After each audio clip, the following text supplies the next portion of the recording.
Peace be with you. Welcome to the Dean Show. I'm Eddie, your host. Subscribe if you haven't already. My next guest is on the front line. I'm trying to save lives because heart disease is a leading killer in America. And you know who's a big fan of his work? That's right, the former President Bill Clinton. Have conquered your weight. What are you doing? How do you do it? Why can't I do it? So when you and I had to have our heart operations because of blockage, but even, you know, Dr. Esselstyn, who has the most militant position, I mean, he doesn't even eat things made with olive oil. And he looks great. He's about 10 years older than we are. What we've heard from President Clinton is the remarkable change that he's been willing to make to remove completely from his nutrition those foods which we know will devastate and injure the inner lining of your arteries. And when we come back, Dr. Esselstyn will be telling us how heart disease can be cured, how it can be reversed. Here on The Dean Show, don't go anywhere. This is the Dean Show. This is the Dean Show. This is the Dean Show. This is the Dean Show. This is the Dean Show. This is the Dean Show.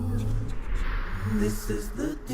This is the Dean Show. Welcome back to The Dean Show and our special guest, because it's important. We're trying to save lives from the documentary Forks Over Knives. This could be the first generation of children in the United States that lives less than its parents. I got 2 pills I take for my diabetes, then I got 1 for cholesterol, high blood pressure, and then I take Byetta, which is an injectable. Dr. Esselstyn, how are you, sir? I'm fine, Eddie. How are you today? Good, thank God. I was very impressed. I saw you actually on Forks Over Knives. Have you seen the documentary? Most certainly. Yeah, now I'm looking at a book here. It's called Reversing Heart Disease. Before we get into the book, tell us a little bit about yourself and what you do. Well, after I finished my tour as a combat surgeon in Vietnam, I was asked to join the staff of the Cleveland Clinic, where I was a general surgeon for 30 years. I was director of the breast cancer task force and head of the section on thyroid and parathyroid surgery. But it was in my role as chairman of the breast cancer task force that I got increasingly disillusioned in the late 1970s, early 80s, with the fact that no matter for how many women I was doing breast surgery, I was doing absolutely nothing for the next unsuspecting victim. And this led to a bit of global research, and it was quite striking to see that breast cancer rates, for example, in Kenya were something like 30 and 40 times less frequent than in the United States.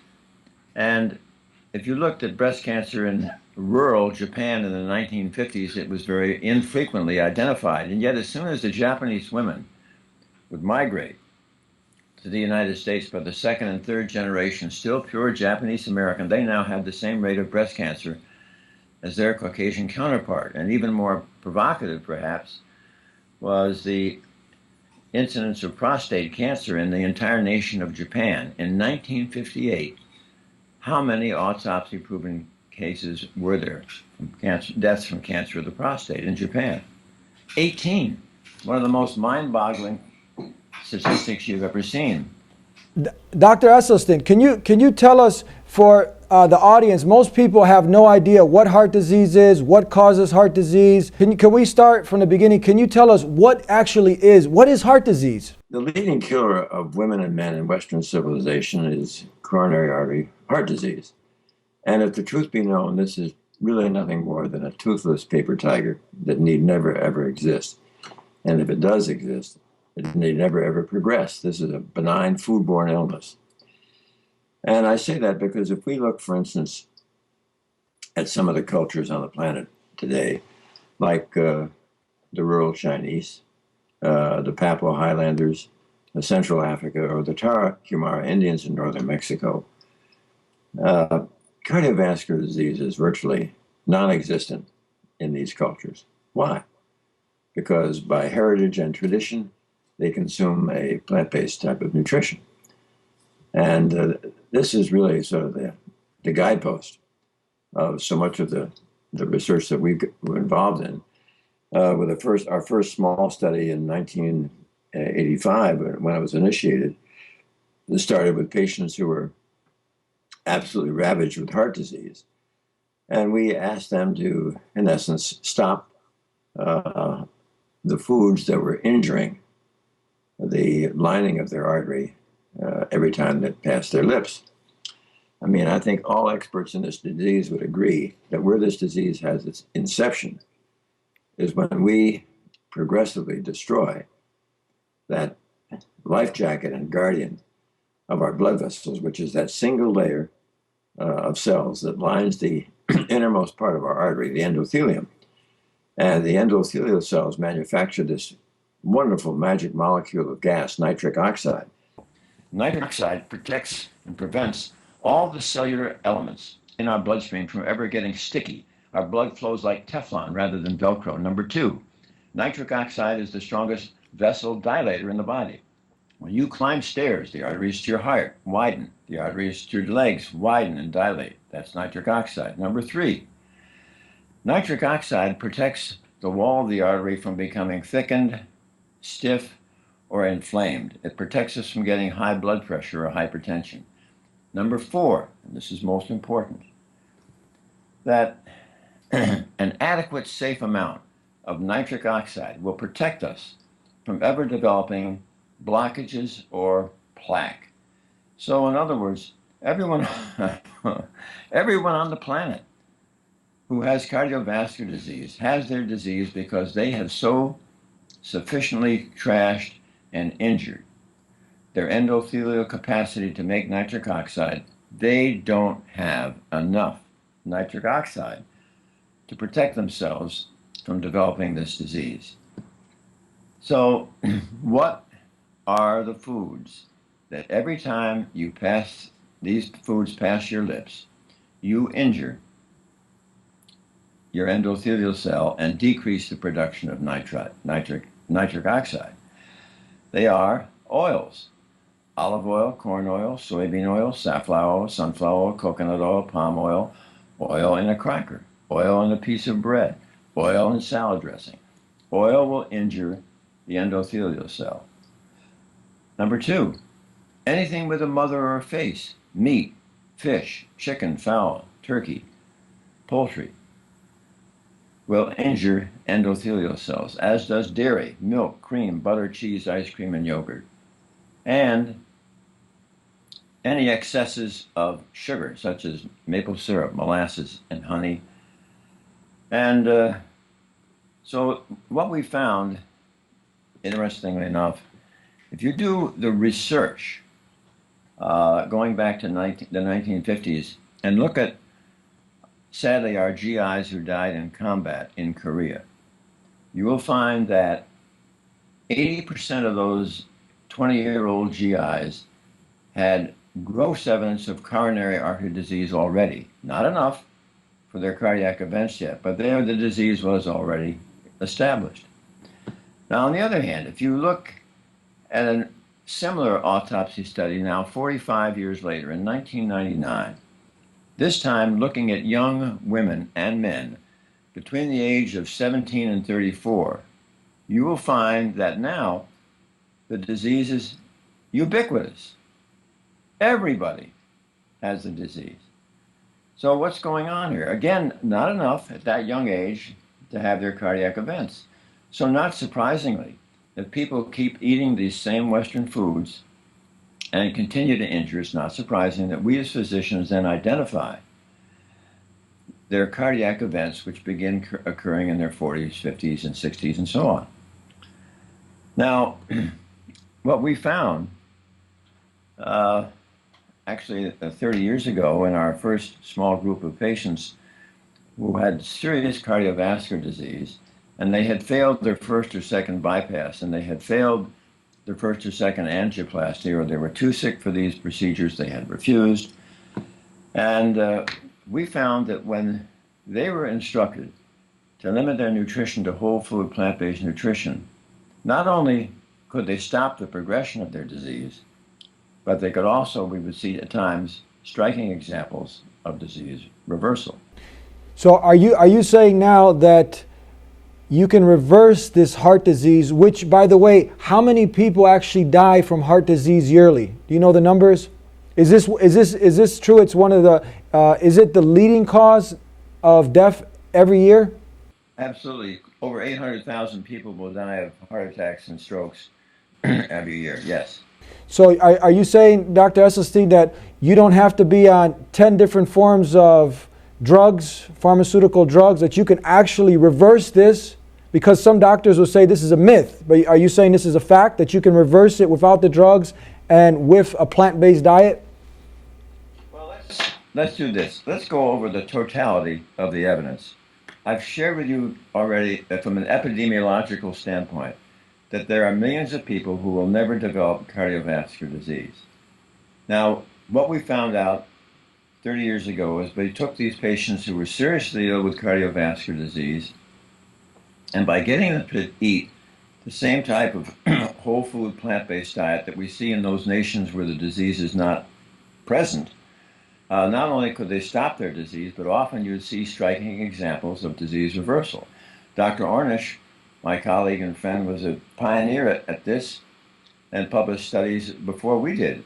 And there are increasingly, is there an awareness of the fact that this is a benign foodborne illness. I've often said that coronary artery disease is a toothless paper tiger that need never ever exist.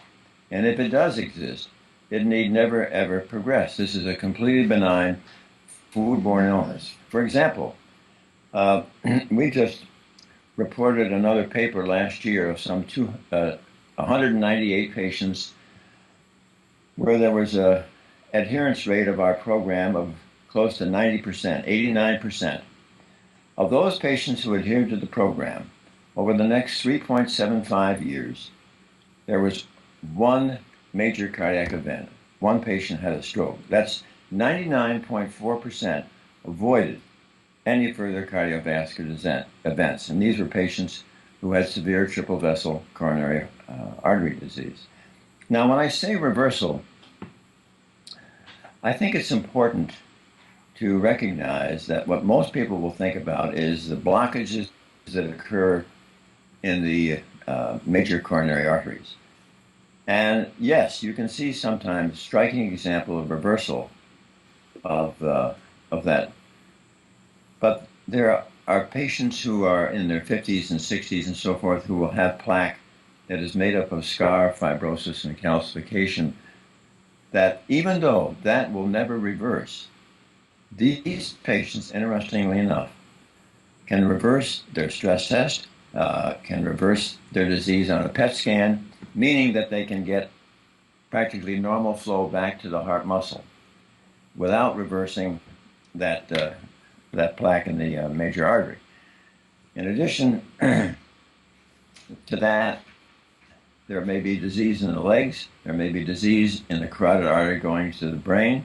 You can see reversal in that artery to the brain with ultrasound. In the leg, you can see the transition when you measure the difference in pulse volume. And then there are multiple symptoms that will change as these patients reverse their disease. They will escape their angina, their chest pain.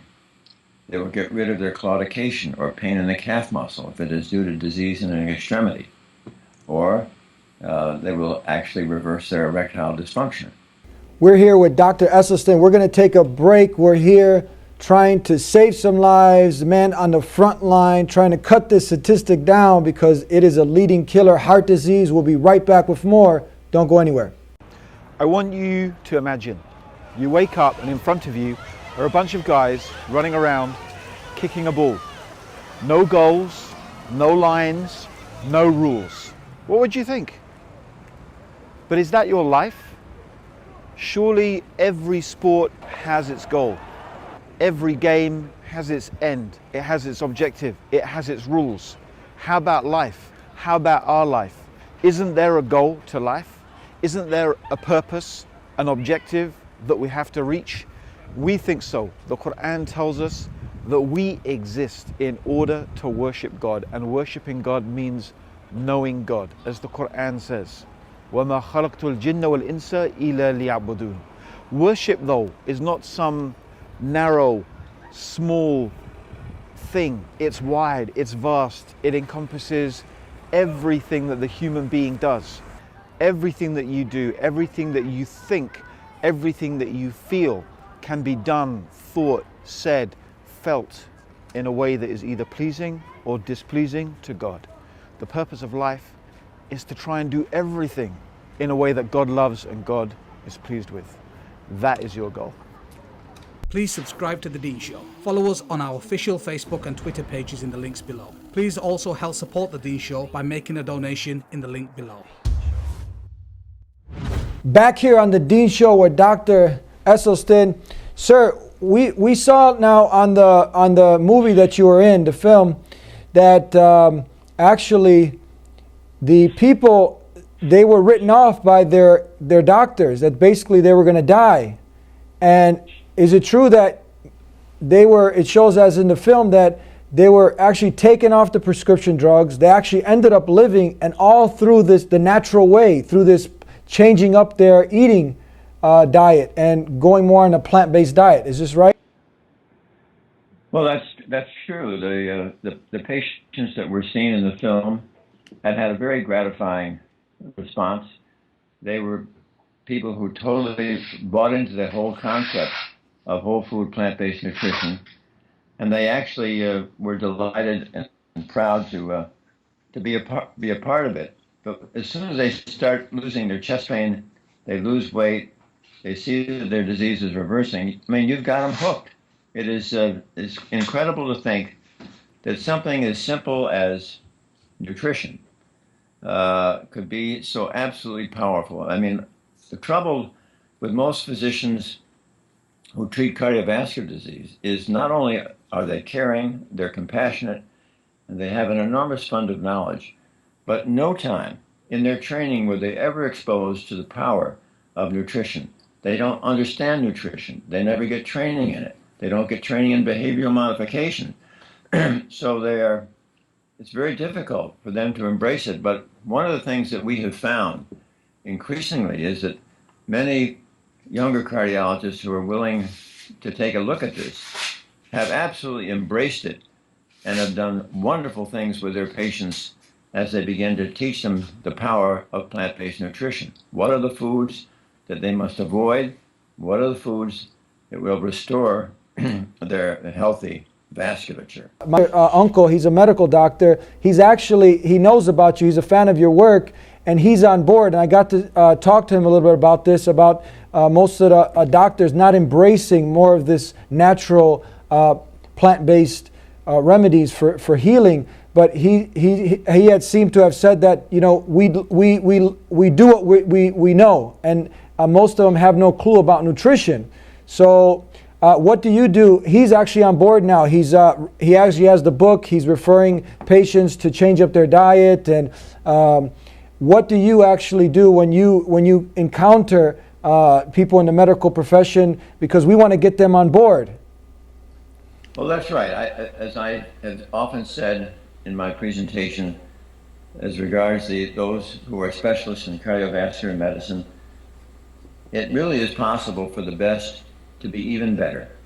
And what we do is that over the last 5 years, once a month I conduct an intensive counseling seminar, 5.5 hours, for patients who do have cardiovascular disease.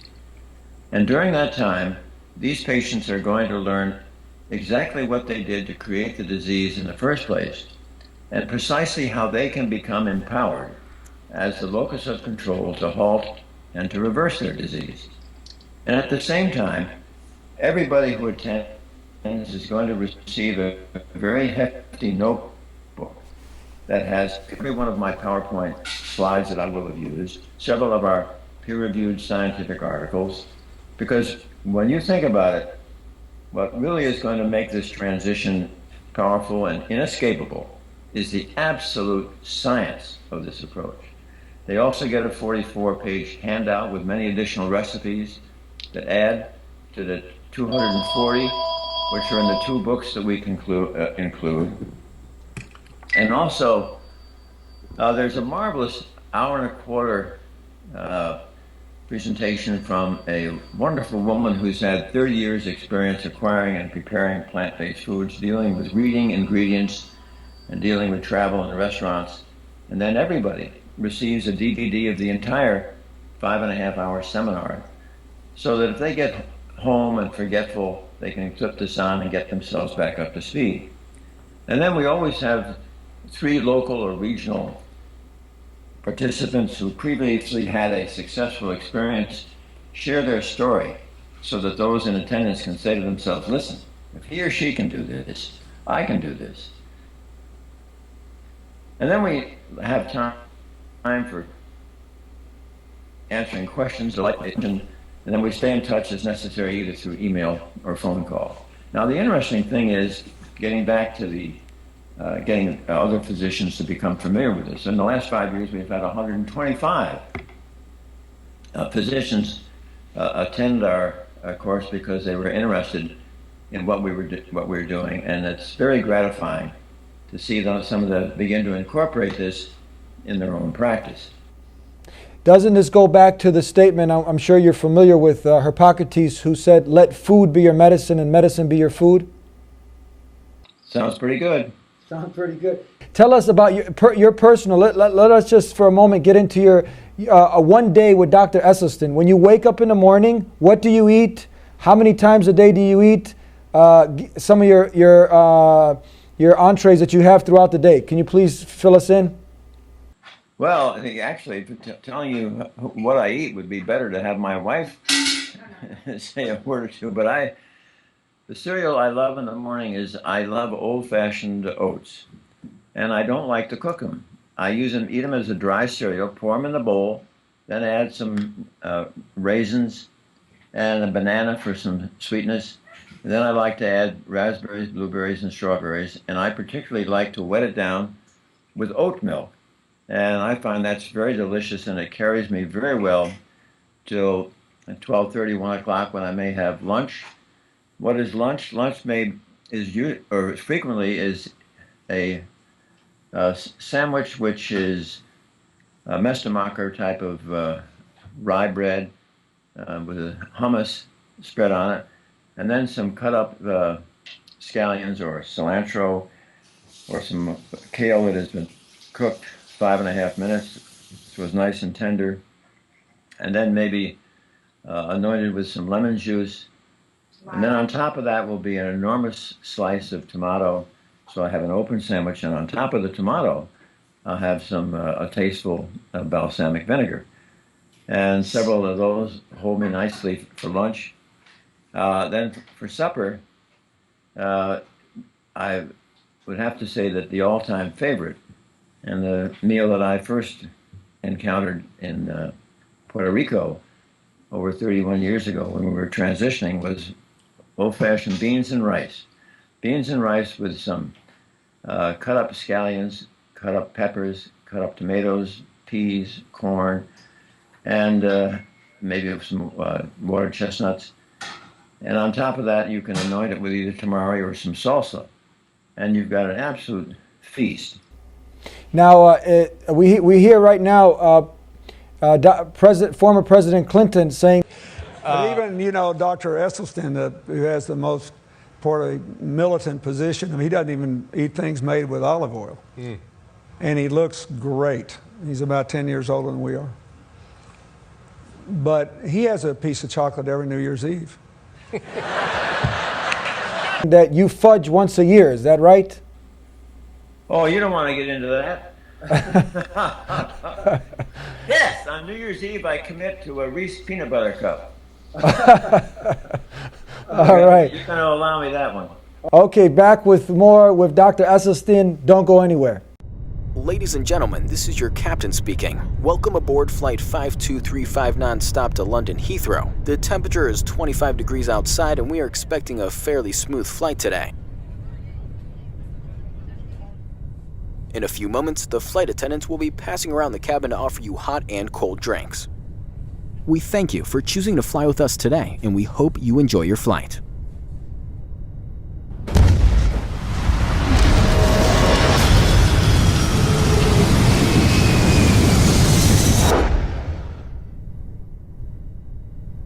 Thank God it was just a dream. God? I don't believe in God. Ladies and gentlemen, the captain has turned on the fasten seatbelt sign.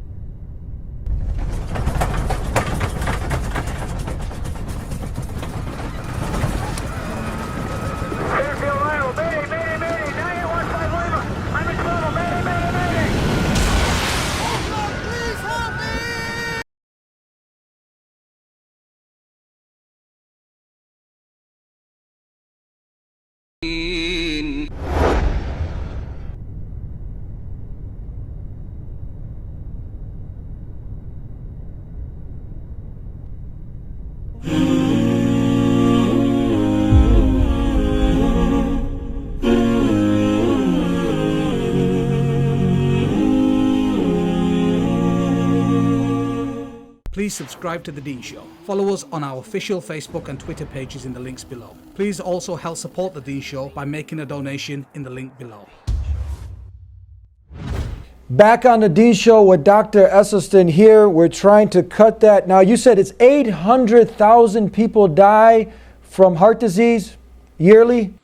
No, I said 800,000 people die from cardiovascular disease. That includes strokes and heart attacks. Strokes and heart attacks. Now, heart disease is somewhat of a silent killer. It can creep up and get you, and you can just, you're lucky if you get a second chance. Is that right? Well, there's no question that heart disease can be very subtle at times. Patients may not have anything in the way of symptoms with a plaque that is blocking their artery by no more than 30 or 40%. And if sadly that plaque should rupture, and then suddenly the body tries to mend that rupture by laying down a clot, now suddenly a vessel which was 30% blocked is now 100% blocked. And that means that all the downstream heart muscle is suddenly deprived of oxygen and nutrients, and it dies, and that's the heart attack. And sometimes these heart attacks can result in what we call a cardiac arrhythmia, where the heart goes into a ventricular rhythm, which will lead to fibrillation or standstill, which is fatal. And is it true you actually, after this operation where you take, what is it, the vein from the leg, you put it inside, you open up the chest and you do the bypass surgery, you haven't still fixed the problem, have you? It's a temporary solution? No, even cardiovascular surgeons are the first to admit that, just like cardiologists who are doing stents, look, they don't do a thing for the illness. And there is study after study after study that clearly shows that if you are having a stent while you're in the middle of a heart attack, the stent can be absolutely life-saving. Save a lot of your heart muscle from damage, save your life. However, what about the other 90% that are having what we call elective stents?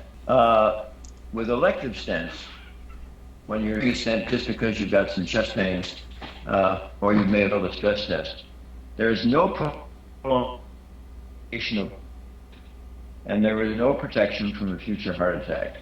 And thank you, Dr. Esselstyn, for being with us here on The Dean Show. Forgive us for the technical difficulties. And get the book, Preventing Reversing Heart Disease. You know what? It is a serious matter. You have this leading killer killing too many people.